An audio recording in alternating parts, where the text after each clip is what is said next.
ಈಗ ದಕ್ಷಿಣ ಕನ್ನಡ ಲೋಕಸಭಾ ಕ್ಷೇತ್ರ ಕಾಂಗ್ರೆಸ್ ಪಾಲಿಗೆ ಅಷ್ಟು ಶುಭದಾಯಕ ಮತ್ತು ಆಶಾದಾಯಕ ಅಲ್ಲ. ಯಾವ ವಿಶ್ವಾಸದಿಂದ ಸ್ಪರ್ಧೆಯನ್ನು ಮಾಡ್ತಾ ಇದ್ದೀರಿ? ನೀವು ಕಳೆದ 33 ವರ್ಷಗಳಲ್ಲಿ ಇಲ್ಲಿ ವಿರೋಧ ಪಕ್ಷಗಳ ಪಿಗಳು ಆಯ್ಕೆ ಆಗ್ತಿರುವಂಥದ್ದು ನಿಜ. ಆದರೆ ಅದಕ್ಕೆ ಪೂರ್ವದಲ್ಲಿ 40 ವರ್ಷ ಕಾಂಗ್ರೆಸ್ ಪಕ್ಷದ ಪಿಗಳು ಈ ಒಂದು ದಕ್ಷಿಣ ಕನ್ನಡ ಲೋಕಸಭಾ ಕ್ಷೇತ್ರವನ್ನು ಸಂಸತ್ನಲ್ಲಿ ಪ್ರತಿನಿಧಿಸಿರುವಂಥದ್ದು ಕೂಡ ಅಷ್ಟೇ ಸತ್ಯ. ನಿಮ್ಮ ರಾಜಕೀಯ ಗುರು ಜನಾರ್ದನ ಪೂಜಾರಿಯವರು, ಕಾಂಗ್ರೆಸ್ನ ಅಗ್ರಗಣ್ಯ ನಾಯಕ ಮಾಜಿ ಮುಖ್ಯಮಂತ್ರಿ ವೀರಪ್ಪ ಮೊಯ್ಲಿಯವರು, ಇವರಿಂದ ಸಾಧ್ಯ ಆಗದ್ದು ಪದ್ಮರಾಜ್ ರಾಮಯ್ಯ ಅವರಿಗೆ ಸಾಧ್ಯ ಆಗತ್ತಾ ಅಂತ? ಜನಾರ್ದನ್ ಪೂಜಾರಿ ಅವರಿಂದ ಹಾಗೆ ವೀರಪ್ಪ ಮೊಯ್ಲಿ ಅವರಿಂದ ಯಾವುದು ಸಾಧ್ಯ ಆಗಲಿಲ್ಲ ಅನ್ನೋದನ್ನು ನಾನು ನಿಮ್ಮ ಹತ್ರ ಮೊದಲು ಕೇಳ್ತೀನಿ. ಪದ್ಮರಾಜ್ ಅವರು ಕಾಂಗ್ರೆಸ್ ನಾಯಕ ಎನ್ನುವುದಕ್ಕಿಂತಲೂ ಬಿಲ್ಲವ ನಾಯಕ ಅಂತ ಗುರುತಿಸಲ್ಪಡದೆ ಜಾಸ್ತಿ. ಇದು ನಿಮ್ಮ ಗೆಲುವಿಗೆ ಪೂರಕ ಆಗ್ತದಾ? ನನಗೆ ಗೊತ್ತಿಲ್ಲ. ನಾನು ಯಾವತ್ತೂ ಕೂಡ ಮಾನವ ಧರ್ಮಕ್ಕೆ, ಮಾನವ ಜಾತಿ, ನಾನು ಇದಕ್ಕೆ ಬೆಲೆ ಕೊಟ್ಟದ್ದು. ಲಂಚ ಮತ್ತು ಭ್ರಷ್ಟಾಚಾರ, ಈ ಆಡಳಿತ ವ್ಯವಸ್ಥೆಯಲ್ಲಿ ಲಂಚ ಮತ್ತು ಭ್ರಷ್ಟಾಚಾರವನ್ನು ಹೋಗಲಾಡಿಸಿ ನಿಮ್ಮ ನಿಲುವು ಯಾವ ರೀತಿ ಇರ್ತದೆ? ಈ ಭ್ರಷ್ಟಾಚಾರ ಯಾರು ಮಾಡಿದ್ರು, ಪದ್ಮರಾಜು ಮಾಡಿದ್ರು ಎಂದಿಗೂ ಸಹಿತ, ಪದ್ಮರಾಜನ ಅಪ್ಪ ಮಾಡಿದ್ರು ಕೂಡ ಎಂದಿಗೂ ಸಹಿಸೋದಿಲ್ಲ, ಇದನ್ನು ಮುಂದುವರಿಲಿಕ್ಕೆ ಬಿಡುವುದಿಲ್ವ ಅನ್ನುವಂಥ ಮಾತನ್ನು ಹೇಳ್ತೇನೆ. ನಮಸ್ತೆ ವೀಕ್ಷಕರೇ, ಲೋಕಸಭಾ ಚುನಾವಣೆಗೆ ದಿನಾಂಕ ಘೋಷಣೆಯಾಗಿದೆ. ಭರ್ಜರಿ ಸಿದ್ಧತೆಗಳು ನಡೀತಾ ಇವೆ. ಎಲ್ಲ ರಾಜಕೀಯ ಪಕ್ಷಗಳು ಕೂಡ ಕಣಕ್ಕೆ ಧುಮುಕಿ ಪ್ರಚಾರ ಕಾರ್ಯದಲ್ಲಿ ತೊಡಗಿದೆ. ಈ ಬಾರಿ ದಕ್ಷಿಣ ಕನ್ನಡ ಲೋಕಸಭಾ ಕ್ಷೇತ್ರದಲ್ಲಿ ಹೊಸ ಮುಖಗಳು ಸ್ಪರ್ಧಿಸ್ತಾ ಇದ್ದಾರೆ. ಭಾರತೀಯ ಜನತಾ ಪಾರ್ಟಿಯಿಂದ ಮತ್ತು ಅಖಿಲ ಭಾರತ ಕಾಂಗ್ರೆಸ್ ಪಕ್ಷದಿಂದ. ಮೊನ್ನೆಯಷ್ಟೇ BJP ಅಭ್ಯರ್ಥಿ ಕ್ಯಾಪ್ಟನ್ ಬ್ರಿಜೇಶ್ ಚೌಟಾ ಅವರ ಸಂದರ್ಶನವನ್ನು ಮಾಡಿದ್ವಿ. ಇವತ್ತು ನಮ್ಮೊಂದಿಗಿರುವವರು ರಾಷ್ಟ್ರೀಯ ಕಾಂಗ್ರೆಸ್ ಪಕ್ಷದ ಅಭ್ಯರ್ಥಿ ಪದ್ಮರಾಜ್ ರಾಮಯ್ಯ ಇವರು. ಸಂಘಟನಾತ್ಮಕವಾಗಿ ಮತ್ತು ಪಕ್ಷದಲ್ಲೂ ಕೂಡ ಸುದೀರ್ಘ ಕಾಲದಿಂದ ದುಡಿತಾ ಇರುವವರು, ಬಿಲ್ಲವ ಸಮಾಜದ ನಾಯಕರು, ವಿಶೇಷವಾಗಿ ಕುದ್ರೋಳಿ ದೇವಸ್ಥಾನದ ಕೋಶಾಧಿಕಾರಿಯಾಗಿ ಆ ಕ್ಷೇತ್ರವನ್ನು ಜನಾರ್ದನ ಪೂಜಾರಿಯವರ ಜೊತೆಗೆ ಆ ಒಂದು ಸಿದ್ಧಿ ಪ್ರಸಿದ್ಧಿಗೆ ಕಾರಣ ಆಗಿರುವಂಥವರು. ಸ್ವತಃ ಅವರು ಇವತ್ತು ಈ ಒಂದು ಸುಳ್ಯ ವಿಧಾನಸಭಾ ಕ್ಷೇತ್ರದಲ್ಲಿ ಪ್ರಚಾರ ಕಾರ್ಯದಲ್ಲಿ ತೊಡಗಿದ್ದಾರೆ. ಅನೇಕ ಕಾರ್ಯಕ್ರಮಗಳಲ್ಲಿ ಭಾಗಿಯಾಗಲಿಕ್ಕಿದ್ದಾರೆ. ಇವತ್ತು ಸುದ್ದಿಯೊಂದಿಗಿದ್ದಾರೆ.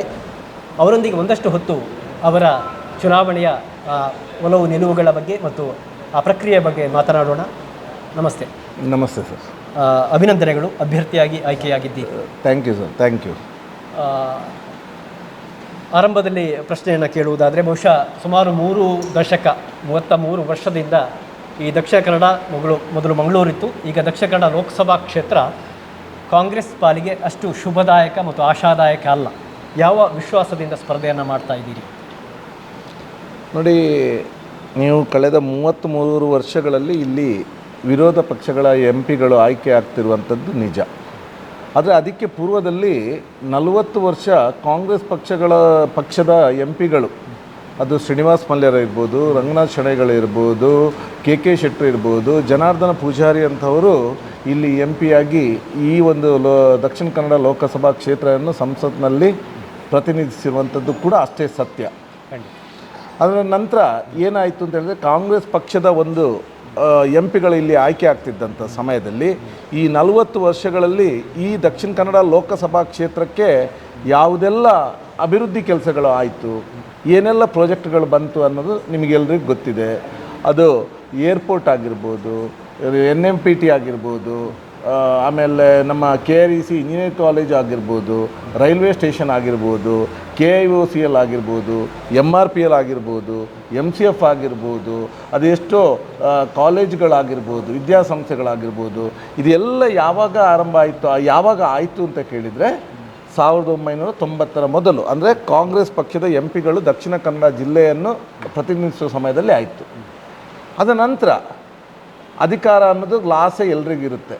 BJP ಪಕ್ಷದವರಿಗೆ ಆಗಾಗಲೇ ಗೊತ್ತಾಯಿತು, ಈ ಒಂದು ಜಿಲ್ಲೆಯಲ್ಲಿ ನಾವು ನ್ಯಾಯಯುತವಾಗಿ ಹೋದರೆ ಇಲ್ಲಿ ಅಧಿಕಾರವನ್ನು ಹಿಡೀಲಿಕ್ಕೆ ಸಾಧ್ಯವೇ ಇಲ್ಲುವಂಥದ್ದಾಯಿತು. ಜನರನ್ನು ಯಾಮಾರಿಸುವಂಥದ್ದು, ಒಂದು ಅಧರ್ಮದಲ್ಲಿ ರಾಜಕೀಯವನ್ನು ತಂದು ಜನಗಳ ಮಧ್ಯೆ ಇದು ಧರ್ಮ ಜಾತಿಗಳ ಮಧ್ಯೆ ಕಂದಕಗಳನ್ನು ಉಂಟು ಮಾಡಿ ಅಪಪ್ರಚಾರಗಳನ್ನು ಮಾಡಿ ಅಧಿಕಾರವನ್ನು ಪಡೆದುಕೊಂಡದ್ದು ಕೂಡ ಅಷ್ಟೇ ಸತ್ಯ. ಅದರ ನಂತರ ಈಗ ಸುಮಾರು 33 ವರ್ಷ ಅವರು ಪಿಗಳು ಈ ಜಿಲ್ಲೆಯನ್ನು ರೆಪ್ರೆಸೆಂಟ್ ಮಾಡ್ತಾ ಇದ್ದಾರೆ. ಅವರು ಪಿಗಳಿದ್ದಾರೆ. ಅವರು ಯಾವುದಾದ್ರೂ ಒಂದು, ನಾನು ಮೊದಲು ಹೇಳಿದೆ, ಕಾಂಗ್ರೆಸ್ ಪಕ್ಷದ ಪಿಗಳಿರಬೇಕಾದ್ರೆ ಏನೆಲ್ಲ ಕಾರ್ಯಸಾಧನೆ ಯೋಜನೆ ಇದು ಅಭಿವೃದ್ಧಿ ಕೆಲಸಗಳನ್ನು ಮಾಡಿದ್ರು. ಇಂಥ ಒಂದು ಯಾವುದಾದ್ರೂ ಯೋಜನೆಗಳನ್ನು ಮಾಡಿದ್ದಿದ್ರೆ ಅವ್ರ ಹತ್ರ ಹೇಳಿ ಅಂತ ಹೇಳ್ತಿದ್ದೇವೆ, ಅವರಲ್ಲಿ ಉತ್ತರ ಇಲ್ಲ. ಅವರ ಸಾಧನೆ ಏನು ಅಂತ ಹೇಳಿದರೆ, ಯಾವತ್ತು ನಮ್ಮ ಭಾರತ ದೇಶ ವೈವಿಧ್ಯತೆಯಲ್ಲಿ ಏಕತೆ ಇರುವಂಥದ್ದು, ಜಗತ್ತಿನಲ್ಲಿ ಎಲ್ಲರೂ ನಮ್ಮನ್ನು ಕಣ್ಣೆತ್ತಿ ನೋಡುವಂಥದ್ದು. ಇವತ್ತು ತುಳುನಾಡ ಜಿಲ್ಲೆಗಳು ಅಂತ ಹೇಳ್ತೇವೆ ನಾವು.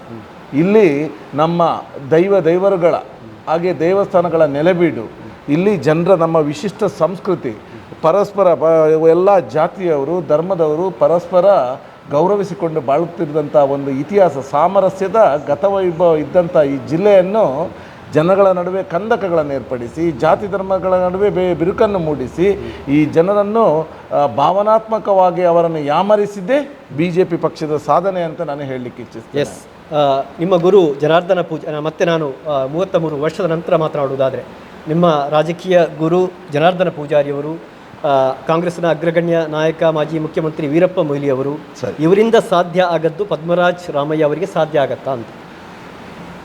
ಜನಾರ್ದನ್ ಪೂಜಾರಿ ಅವರಿಂದ ಹಾಗೆ ವೀರಪ್ಪ ಮೊಯ್ಲಿ ಅವರಿಂದ ಯಾವುದು ಸಾಧ್ಯ ಆಗಲಿಲ್ಲ ಅನ್ನೋದನ್ನು ನಾನು ನಿಮ್ಮ ಹತ್ರ ಮೊದಲು ಕೇಳ್ತೀನಿ. ನಾನು ಚುನಾವಣೆಯ ಗೆಲುವಿನ ಬಗ್ಗೆ ಮಾತಾಡ್ತಾ ಇದ್ದೀನಿ. ಯಾಕೆ ಜನಾರ್ದನ್ ಪೂಜಾರಿ ಅವರು ಎಷ್ಟು ಬಾರಿ ಇಲ್ಲಿ ಗೆದ್ದಿದ್ದಾರೆ, ವೀರಪ್ಪ ಮೊಯ್ಲಿ ಅವರು ಏನಾಯಿತು, ಇಲ್ಲಿ ಏನಾಗಿದೆ ಅಂತ ಹೇಳಿದರೆ, ಈ ಚುನಾವಣೆಗಳನ್ನು ಯಾವುದೇ ಪಕ್ಷ ಚುನಾವಣೆ ಅನ್ನೋದು ಈ ಡೆಮೋಕ್ರಸಿಯ ಒಂದು ಹಬ್ಬ ಅಂತ ಹೇಳ್ತವೆ. It's a festival of democracy ಅಂತ. ಇದನ್ನು ನಾವು ಆ ರಾಜಕೀಯ ಧರ್ಮದಲ್ಲಿ ನಾವು ಎದುರಿಸಬೇಕಾಗಿತ್ತು, ನಮ್ಮೆಲ್ಲರ ಕರ್ತವ್ಯವೂ ಕೂಡ ಹೌದು. ಆದರೆ BJP ಪಕ್ಷದವರು ಅಭಿವೃದ್ಧಿ ವಿಚಾರಗಳನ್ನು ನೋಡಿಕೊಂಡು ರಾಜಕೀಯ ಮಾಡಲಿಕ್ಕೆ ಹೋಗಲಿಲ್ಲ. ಕೇವಲ ಈ ಒಂದು ಅಧಿಕಾರವನ್ನು ಪಡೆಯುವ ಒಂದು ದುರಾಶೆಯಿಂದ ಬೇರೆ ಬೇರೆ ರೀತಿಯ ಅಪಪ್ರಚಾರಗಳನ್ನು ಮಾಡಿ, ಹಾಗೆ ಜನಗಳ ನಡುವೆ ಬಿರುಕನ್ನು ಉಂಟು ಮಾಡಿ, ಜಾತಿ ಧರ್ಮದಲ್ಲಿ ಬಿರುಕನ್ನು ಉಂಟು ಮಾಡಿ ಜನರನ್ನು ಯಾಮಾರಿಸಿ ಇಲ್ಲಿ ಕಾಂಗ್ರೆಸ್ ಪಕ್ಷಕ್ಕೆ ಸೋಲಾಯಿತೇ ವಿನಃ ಕಾಂಗ್ರೆಸ್ ಪಕ್ಷದ ಅಭ್ಯರ್ಥಿಗಳಿಗೆ ಸೋಲಾಯಿತು ಅಥವಾ ಕಾಂಗ್ರೆಸ್ ಪಕ್ಷದ ಸಿದ್ಧಾಂತಕ್ಕೆ ಸೋಲಾಯಿತು ಅಂತ ಹೇಳಿದರೆ ನಾವು ಖಂಡಿತವಾಗ್ಲೂ ಯಾವತ್ತೂ ಕೂಡ ಒಪ್ಪಲಿಕ್ಕೆ ಸಾಧ್ಯ ಇಲ್ಲ. ಓಕೆ, ಪದ್ಮರಾಜ್ ಅವರು ಕಾಂಗ್ರೆಸ್ ನಾಯಕ ಎನ್ನುವುದಕ್ಕಿಂತಲೂ ಬಿಲ್ಲವ ನಾಯಕ ಅಂತ ಗುರುತಿಸಲ್ಪಡದೆ ಜಾಸ್ತಿ. ಇದು ನಿಮ್ಮ ಗೆಲುವಿಗೆ ಪೂರಕ ಆಗ್ತದಾ? ನನಗೆ ಗೊತ್ತಿಲ್ಲ. ನಾನು ಯಾವತ್ತೂ ಕೂಡ ಮಾನವ ಧರ್ಮಕ್ಕೆ, ಮಾನವ ಜಾತಿ, ನಾನು ಇದಕ್ಕೆ ಬೆಲೆ ಕೊಟ್ಟ. ನಾನು ಬ್ರಹ್ಮಶ್ರೀ, ನಾನು ಖಂಡಿತವಾಗಲೂ ಭಾರತ ದೇಶದಲ್ಲಿ ನಮ್ಮ ಸಂಪ್ರದಾಯ ಇದೆ, ಇಲ್ಲಿ ಜಾತಿ ಪದ್ಧತಿಗಳು ಇದೆ. ನಾನು ಕೂಡ ಒಂದು ಜಾತಿಯಲ್ಲಿ ಹುಟ್ಟಿದವನು, ಬಿಲ್ಲವ ಸಮಾಜದಲ್ಲಿ ನಾನು ಹುಟ್ಟಿದವನು, ಹಿಂದೂ ಧರ್ಮದಲ್ಲಿ ಹುಟ್ಟಿದವನು. ಇದಕ್ಕೆ ನನಗೆ ಬಹಳಷ್ಟು ಹೆಮ್ಮೆ ಇದೆ. ಆದರೆ ನಾನು ಹುಟ್ಟಿದಂಥ ಜಾತಿ ಧರ್ಮ ಏನಿದೆ, ಇದು ಪ್ರತಿಯೊಂದು ಜಾತಿ ಧರ್ಮದವರನ್ನು ಇನ್ನೊಂದು ಜಾತಿ ಧರ್ಮದವನು ಗೌರವಂತೆ ಕಾಣುವಂಥದ್ದೇ ನನ್ನ ಜಾತಿ ಧರ್ಮದ ಉದ್ದೇಶ. ಇದನ್ನು ನಾನು ಮಾಡ್ತಾ ಇದ್ದೇನೆ. ಆದರೆ ಪದ್ಮರಾಜ್ ಯಾವತ್ತೂ ಕೂಡ ಒಂದು ಜಾತಿಗೆ ಮೀಸಲಾಗಿದ್ದ ವ್ಯಕ್ತಿ ಅಲ್ಲ. ಪದ್ಮರಾಜ್ರವರ ಜೊತೆಗೆ ಕಾಂಗ್ರೆಸ್ನ ಈ ಬಾರಿಯ ಈ ಚುನಾವಣಾ ಸ್ಟ್ರಾಟಜಿ ಏನು? ಚುನಾವಣೆಯ ಸ್ಟ್ರಾಟಜಿ ನಾವು ಬೇರೆ ಇಲ್ಲದನ್ನು ಹೇಳಿ ಜನರನ್ನು ಯಾಮಾರಿಸುವಂಥ ಕೆಲಸಕ್ಕೆ ಕಾಂಗ್ರೆಸ್ ಪಕ್ಷ ಈ ಹಿಂದೆ ಹೋಗಿಲ್ಲ. ಅದೇ ಒಂದು ಸ್ಟ್ರಾಟಜಿಯನ್ನು ನಾನು ಹೋಗ್ತೇನೆ. ಈಗ ಜನಗಳಿಗೆ ಏನಾಗಿದೆ, ನಮ್ಮ ಅಭಿವೃದ್ಧಿ ಕೆಲಸಗಳು ಏನಿದೆ, ನಮ್ಮ ಈ ಹಿಂದೆ ನಮ್ಮ MP ಇಲ್ಲಿ ರೆಪ್ರೆಸೆಂಟ್ ಮಾಡಿರುವಂಥ ಸಮಯದಲ್ಲಿ ಅವರು ಮಾಡಿರುವಂತಹ ಒಂದು ಯೋಜನೆಗಳೇನಿದೆ ಅದನ್ನು ಮುಂದಿಟ್ಕೊಂಡು ಹೋಗ್ತೇವೆ. ಆ ನಂತರದಲ್ಲಿ ಕಾಂಗ್ರೆಸ್ ಪಕ್ಷ ರಾಜ್ಯದಲ್ಲಿ ಆಡಳಿತದಲ್ಲಿತ್ತು. ಆ ಸಮಯದಲ್ಲಿ ಏನೆಲ್ಲ ಯೋಜನೆಗಳನ್ನು ನಾವು ಹಾಕಿದ್ದು, ಯಾವುದೆಲ್ಲ ಬಡವರ ಪಾಲಿಗೆ ನೆರವಾಗುವಂಥ ಯೋಜನೆಗಳಾಯಿತು. ಉದಾಹರಣೆಗೆ ಹೇಳಬೇಕಂದ್ರೆ, ಕಳೆದ ವರ್ಷ ನಮ್ಮ ವಿಧಾನಸಭೆ ಚುನಾವಣೆ ನಡೆಯಿತು. ಚುನಾವಣೆ ಪೂರ್ವದಲ್ಲಿ ಕಾಂಗ್ರೆಸ್ ಪಕ್ಷ ಕೆಲವೊಂದು ಭರವಸೆಗಳನ್ನು ನೀಡಿತು. ಅದರಲ್ಲಿ ವಿಶೇಷವಾಗಿ 5 ಗ್ಯಾರಂಟಿಗಳನ್ನು ಜನರ ಮುಂದಿಟ್ಟಿತ್ತು. ಬಹುಶಃ ಇದನ್ನು ವಿರೋಧ ಪಕ್ಷದವರು ಇಲ್ಲ ಸಲ್ಲದ ಆರೋಪಗಳನ್ನು ಮಾಡಿದರು, ಅಪಪ್ರಚಾರ ಮಾಡಿದರು. ಈ ಗ್ಯಾರಂಟಿಗಳನ್ನೆಲ್ಲ ಇದನ್ನು ಅನುಷ್ಠಾನ ಮಾಡಲಿಕ್ಕೆ ಸಾಧ್ಯವೇ ಇಲ್ಲ, ಇದೆಲ್ಲ ಬೋಗಸ್, ಅವರು ಕೊಡುತ್ತಿರುವಂಥ ಗ್ಯಾರಂಟಿ ಕಾರ್ಡ್ಗಳನ್ನು ಹರಿದು ಬಿಸಾಡಿ ಅನ್ನುವಂಥ ಮಾತನ್ನು ಹೇಳಿದರು. ಆದರೆ ಈ ಕಾಂಗ್ರೆಸ್ ಪಕ್ಷದ ಇತಿಹಾಸ ನೋಡಿದರೆ ನಮಗೆ ಗೊತ್ತಾಗುತ್ತೆ, ಈ ದೇಶಕ್ಕೆ ಸ್ವಾತಂತ್ರ್ಯವನ್ನು ತಂದುಕೊಟ್ಟು ಬಡವರ ಪಾಲಿಗೆ ಮತ್ತು ಇವತ್ತು ಈ ದೇಶ ಯಾವ ರೀತಿಯಲ್ಲಿತ್ತು ಇವತ್ತು ಈ ರೀತಿಯಲ್ಲಿ ಬೆಳಿಬೇಕು ಅಂತ ಇದ್ದರೆ ಕಾಂಗ್ರೆಸ್ ಪಕ್ಷ ಇದಕ್ಕೆ ಕಾರಣ. ಆದ್ದರಿಂದ ನುಡಿದಂತೆ ನಡೆಯುವ ಸರ್ಕಾರ ಯಾವತ್ತೂ ಇದ್ದರೂ ಅದು ಕಾಂಗ್ರೆಸ್ ಪಕ್ಷ.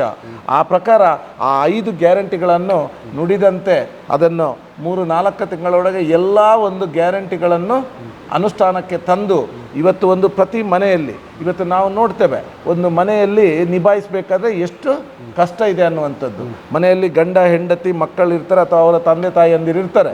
ಒಂದಿಬ್ಬರು ಅವರು ದುಡಿದು ತಂದರೆ ಇವತ್ತಿನ ನಾವು ಎಲ್ಲ ಆಹಾರ ಪದಾರ್ಥಗಳ ಬೆಲೆಗಳಿರ್ಬೋದು, ಅಥವಾ ಔಷಧಿಗಳ ವೆಚ್ಚಗಳಿರ್ಬೋದು, ಅಥವಾ ಬೇಕಾದ ಸ್ಟೇಷನರಿ ವಸ್ತುಗಳ ಇದರ ಬೆಲೆ ಎಷ್ಟಾಗಿದೆ ಅಂತ ಗಗನಕ್ಕೇರಿದು ಎಲ್ರಿಗೂ ಗೊತ್ತಿದೆ.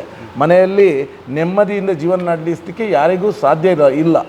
ಇಂಥ ಸಮಯದಲ್ಲಿ ಇವತ್ತು ಗೃಹಿಣಿ ಒಂದು ಗಂಡ ಮನೆಗೆ ದುಡ್ಡು ಬರಬೇಕಾದ್ರೆ ಒಂದು ಏನೋ ಒಂದು ಮಗುವಿಗೆ ಒಂದು ಪುಸ್ತಕ ತೆಗೆದುಕೊಳ್ಬೇಕು ಅಥವಾ ಒಂದು ಪೆನ್ ತೆಗೆದುಕೊಳ್ಬೇಕು ಅಥವಾ ಏನಾದರೂ ಎರಡು ಔಷಧಿ ತರಬೇಕು ಅಂತ ಹೇಳಿದರೆ ಗಂಡನ ಹತ್ರ ಒಂದು 200 ರೂಪಾಯಿ 500 ರೂಪಾಯಿ ಕೊಡಿ ಅಂತ ಹೇಳಿದರೆ ಗಂಡನಿಗೆ ಕೊಡಬೇಕಾಗಿದ್ದೆ, ಆದರೆ ಗಂಡನಿಗೆ ಕೊಡಲಿಕ್ಕೆ ಸಾಮರ್ಥ್ಯ ಇರೋದಿಲ್ಲ ಬೇರೆ ಖರ್ಚುಗಳನ್ನು ನಿಭಾಯಿಸೋದ್ರಿಂದ.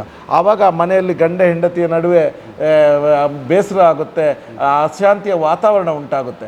ಇಂತಹ ಸಮಯದಲ್ಲಿ ನಾವು ಕೊಟ್ಟ ಗ್ಯಾರಂಟಿ ಯೋಜನೆಗಳಿಂದ, ಕಾಂಗ್ರೆಸ್ ಪಕ್ಷ ಕೊಟ್ಟಂಥ ಗ್ಯಾರಂಟಿ ಯೋಜನೆಗಳಿಂದ ಪ್ರತಿಯೊಂದು ಬಡ ಕುಟುಂಬಗಳ ಮನೆಗೆ ಇವತ್ತು 5,000ದಿಂದ 7,000 ರೂಪಾಯಿಯಷ್ಟು ಹಣ ಸಿಗ್ತಾ ಇದೆ.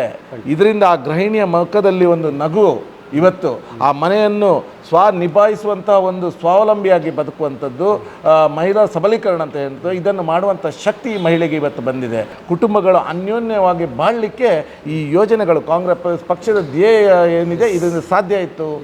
ಇದರಿಂದ ಕಾಂಗ್ರೆಸ್ ಪಕ್ಷ ಖಂಡಿತವಾಗಲೂ ಈ ಬಾರಿ ಇಲ್ಲಿ ನಿರೀಕ್ಷೆಯನ್ನು ಮೀರಿ ಅತ್ಯಂತ ಹೆಚ್ಚಿನ ಮತಗಳಿಂದ ಜಯಗಳಿಸುತ್ತೆ ಅನ್ನುವಂಥ ವಿಶ್ವಾಸ ನನಗಿದೆ. ಓಕೆ, ತಾವು ಒಪ್ಪುವುದು ಬಿಡಬಹುದು, ಆದರೆ ಇನ್ನೂ ಕೂಡ ದೇಶದಲ್ಲಿ ನರೇಂದ್ರ ಮೋದಿಯ ಅಲೆ ಇದೆ ಎನ್ನುವುದು ಸ್ಪಷ್ಟ. ಆದರೆ ಮೊನ್ನೆ ನೀವು ಹೇಳಿಕೆಯನ್ನು ಕೂಡ ಗಮನಿಸಿದೆ, ನಾನು ಸ್ಪರ್ಧೆ ಮಾಡ್ತಾ ಇರುವುದು ನರೇಂದ್ರ ಮೋದಿ ಅವರ ಜೊತೆ ಅಲ್ಲ, ಅಂದರೆ ಬಿಜೆಪಿ ಅಭ್ಯರ್ಥಿ ಜೊತೆ ಅಂತ. ಆದರೂ ಬಹಳ ದೊಡ್ಡ ಸವಾಲು ಅಂತ ಅನ್ನಿಸಲ್ವಾ? ಇಲ್ಲ, ಖಂಡಿತವಾಗ್ಲೂ ನನಗೆ ಇದೊಂದು ಸವಾಲು ಅಂತಲೇ ಅನ್ನಿಸೋದಿಲ್ಲ. ಯಾಕೆ ಅಂತ ಹೇಳಿದರೆ, ನಾನು ಗೌರವಾನ್ವಿತ ಪ್ರಧಾನಿ, ನಾನು ಯಾರ ಬಗ್ಗೆಯೂ ನಾನು ಟೀಕೆ ಟಿಪ್ಪಣಿಗಳನ್ನು ಇಲ್ಲಿ ಮಾಡಲಿಕ್ಕೆ ಇಚ್ಛಿಸೋದಿಲ್ಲ. ಈಗ ಪ್ರಧಾನಿಗಳು ಈಗ 10 ವರ್ಷಗಳಿಂದ ಆಡಳಿತ ನಡೆಸ್ತಿದ್ದಾರೆ, ಏನೆಲ್ಲ ಆಗಿದೆ, ಅವರು ಕೊಟ್ಟಂಥ ಭರವಸೆಗಳಿತ್ತು, ಇದೆಲ್ಲ ಈಡೇರಿದೆಯಾ ಅಂತ ಹೇಳುವಂಥ ವಿಚಾರಗಳನ್ನು ಜನರ ಮುಂದಿಟ್ಟಿದ್ದಾರೆ. ಹಾಗೆ ನಾನು ವಿಶೇಷವಾಗಿ ಇಲ್ಲಿ ಸ್ಪರ್ಧಿಸಿರೋದು 33 ವರ್ಷಗಳು. ಈಗ 10 ವರ್ಷದಿಂದ ನರೇಂದ್ರ ಮೋದಿ ಆಡಳಿತ ನಡೆಸಿದ್ರು, ದಕ್ಷಿಣ ಕನ್ನಡದಲ್ಲಿ 33 ವರ್ಷದಿಂದ BJP ಅಭ್ಯರ್ಥಿಗಳು ಇಲ್ಲಿ ಸ್ಪರ್ಧಿಸಿ ವಿಜಯ ಆಗಿರುವಂಥದ್ದು. ಅವರ ಸಾಧನೆಗಳನ್ನು ನನಗೆ ಪದ್ಮರಾಜಿಗೆ ಇವತ್ತು ಯಾವುದೇ ಅಲೆಯ ಬಗ್ಗೆ ಇಲ್ಲಿ ಭಯವಿಲ್ಲ, ಯಾವುದೇ ಅಭ್ಯರ್ಥಿಯ ಬಗ್ಗೆ ಇಲ್ಲಿ ಹೆದರಿಕೆ ಇಲ್ಲ. ಪದ್ಮರಾಜಿಗೆ ಎದುರಾಳಿ ಯಾವುದು ಅಂತ ಕೇಳಿದರೆ, ನಮ್ಮ ಜಿಲ್ಲೆ ಇವತ್ತು ಎದುರಿಸ್ತಿರುವಂಥ ಜ್ವಲಂತ ಸಮಸ್ಯೆಗಳೇನಿದೆ ಇದೇ ನನಗೆ ಎದುರಾಳಿ ಅಂತ ನಾನು ಹೇಳಿ. ಈ ಕ್ಷೇತ್ರದ ಬಗ್ಗೆ ನಿಮ್ಮ ವಿಷನ್ ಏನು ಸರ್? ಖಂಡಿತವಾಗ್ಲೂ ನೋಡಿ, ನಮ್ಮ ಜಿಲ್ಲೆ ಅತ್ಯಂತ ಸುಶಿಕ್ತರ ಜಿಲ್ಲೆ. ಇಲ್ಲಿ ನಮ್ಮದನ್ನು ಎಜುಕೇಷನ್ ಹಬ್ ಅಂತ ಹೇಳ್ತೇವೆ, ಮೆಡಿಕಲ್ ಹಬ್ ಅಂತ ಹೇಳ್ತೇವೆ. ಇಷ್ಟೆಲ್ಲ ಇರಬೇಕಾದ್ರೆ ಒಂದು ಮಂಗಳೂರು ದಕ್ಷಿಣ ಕನ್ನಡ ಲೋಕಸಭಾ ಕ್ಷೇತ್ರದಲ್ಲಿ ಇವತ್ತು ನಮ್ಮ ಹತ್ರ ಏರ್ಪೋರ್ಟ್ ಇದೆ, ಪೋರ್ಟ್ ಇದೆ, ರೈಲ್ವೆ ಇದೆ, ಭೂ ಸಾರಿಗೆಗಳಿದೆ. ಈ ಎಲ್ಲ ಇನ್ಫ್ರಾಸ್ಟ್ರಕ್ಚರ್ ಬೇಸಿಕ್ ಇದೇನಿದೆ ಇದು ಎಲ್ಲ ನಗರಗಳಲ್ಲಿ ಇರುವುದಿಲ್ಲ. ಭಾರತ ದೇಶದ ಕೆಲವೇ ನಗರಗಳಲ್ಲಿ ಈ ಎಲ್ಲ ಇನ್ಫ್ರಾಸ್ಟ್ರಕ್ಚರ್ಗಳು ಇರುವಂಥದ್ದು ನಮ್ಮ ದಕ್ಷಿಣ ಕನ್ನಡದಲ್ಲಿ. ಇಲ್ಲಿ ನಾವು ಇರಬೇಕು ಅಂತಾದರೆ ನಾವೆಲ್ಲರೂ ಪುಣ್ಯವಂತರು.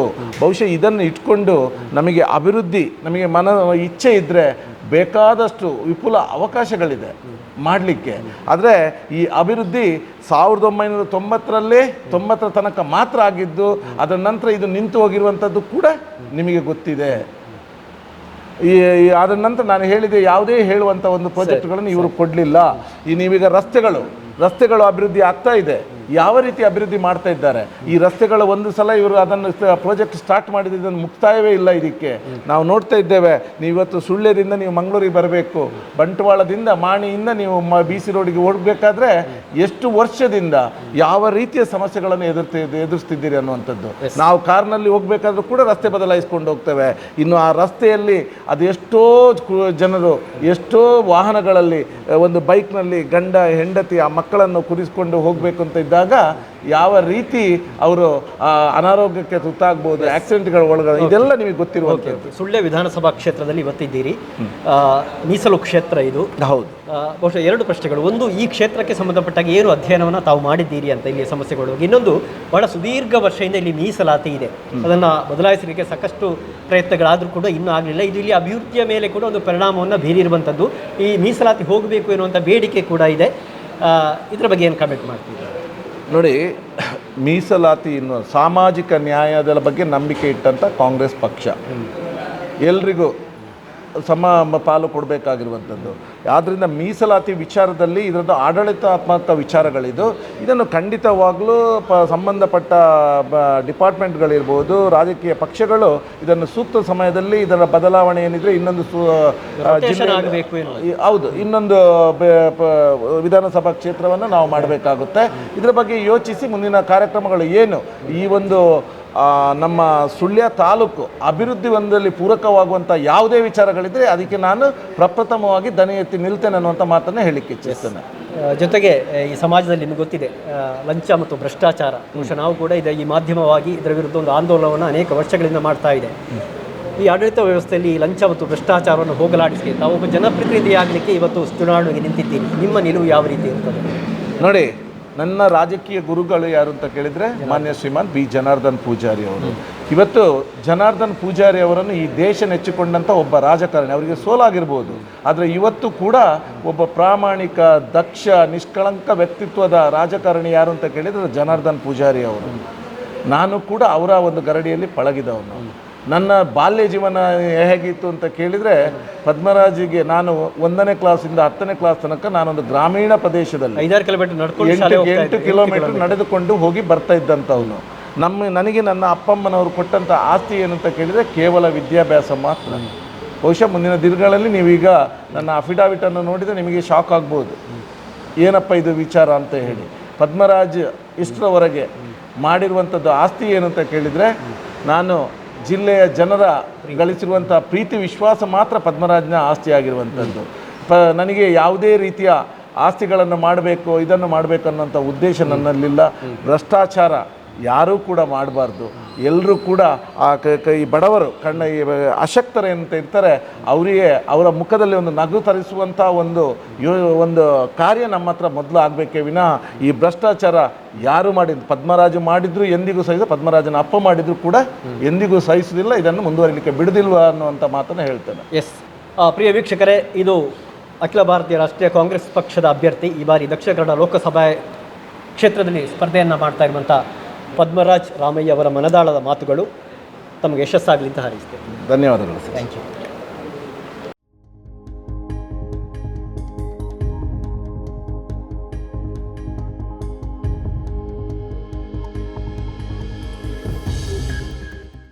ಈಗ ದಕ್ಷಿಣ ಕನ್ನಡ ಲೋಕಸಭಾ ಕ್ಷೇತ್ರ ಕಾಂಗ್ರೆಸ್ ಪಾಲಿಗೆ ಅಷ್ಟು ಶುಭದಾಯಕ ಮತ್ತು ಆಶಾದಾಯಕ ಅಲ್ಲ. ಯಾವ ವಿಶ್ವಾಸದಿಂದ ಸ್ಪರ್ಧೆಯನ್ನು ಮಾಡ್ತಾ ಇದ್ದೀರಿ? ನೀವು ಕಳೆದ 33 ವರ್ಷಗಳಲ್ಲಿ ಇಲ್ಲಿ ವಿರೋಧ ಪಕ್ಷಗಳ MP ಗಳು ಆಯ್ಕೆ ಆಗ್ತಿರುವಂಥದ್ದು ನಿಜ. ಆದರೆ ಅದಕ್ಕೆ ಪೂರ್ವದಲ್ಲಿ 40 ವರ್ಷ ಕಾಂಗ್ರೆಸ್ ಪಕ್ಷದ MP ಗಳು ಈ ಒಂದು ದಕ್ಷಿಣ ಕನ್ನಡ ಲೋಕಸಭಾ ಕ್ಷೇತ್ರವನ್ನು ಸಂಸತ್ನಲ್ಲಿ ಪ್ರತಿನಿಧಿಸಿರುವಂಥದ್ದು ಕೂಡ ಅಷ್ಟೇ ಸತ್ಯ. ನಿಮ್ಮ ರಾಜಕೀಯ ಗುರು ಜನಾರ್ದನ ಪೂಜಾರಿಯವರು, ಕಾಂಗ್ರೆಸ್ನ ಅಗ್ರಗಣ್ಯ ನಾಯಕ ಮಾಜಿ ಮುಖ್ಯಮಂತ್ರಿ ವೀರಪ್ಪ ಮೊಯ್ಲಿ ಅವರು, ಇವರಿಂದ ಸಾಧ್ಯ ಆಗದ್ದು ಪದ್ಮರಾಜ್ ರಾಮಯ್ಯ ಅವರಿಗೆ ಸಾಧ್ಯ ಆಗತ್ತಾ ಅಂತ?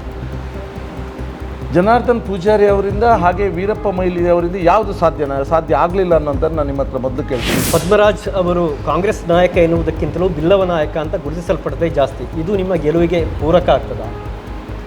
ನನಗೆ ಗೊತ್ತಿಲ್ಲ. ನಾನು ಯಾವತ್ತೂ ಕೂಡ ಮಾನವ ಧರ್ಮಕ್ಕೆ, ಮಾನವ ಜಾತಿ, ನಾನು ಇದಕ್ಕೆ ಬೆಲೆ ಕೊಟ್ಟ. ಲಂಚ ಮತ್ತು ಭ್ರಷ್ಟಾಚಾರ, ಈ ಆಡಳಿತ ವ್ಯವಸ್ಥೆಯಲ್ಲಿ ಲಂಚ ಮತ್ತು ಭ್ರಷ್ಟಾಚಾರವನ್ನು ಹೋಗಲಾಡಿಸಿ ನಿಮ್ಮ ನಿಲುವು ಯಾವ ರೀತಿ ಇರ್ತದೆ? ಈ ಭ್ರಷ್ಟಾಚಾರ ಯಾರು ಮಾಡಿದ್ರು, ಪದ್ಮರಾಜು ಮಾಡಿದ್ರು ಎಂದಿಗೂ ಸಹಿತ, ಪದ್ಮರಾಜನ ಅಪ್ಪ ಮಾಡಿದ್ರು ಕೂಡ ಎಂದಿಗೂ ಸಹಿಸುವುದಿಲ್ಲ, ಇದನ್ನು ಮುಂದುವರಿಲಿಕ್ಕೆ ಬಿಡುದಿಲ್ವ ಅನ್ನುವಂಥ ಮಾತನ್ನು ಹೇಳ್ತೇನೆ. ಅತ್ತೆ, ಇದು ನನ್ನ ಬರ್ಡೇ ಗಿಫ್ಟ್. ಇದೆಲ್ಲ ಜೀವನದಲ್ಲಿ ನನಗೋಸ್ಕರ ತಗೊಂಡ್ಬಂದಿದ್ದಾರೆ.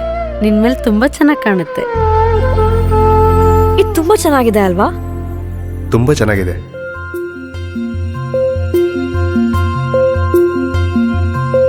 It will look really good on you. Amma? Huh? Mother is always son's first love.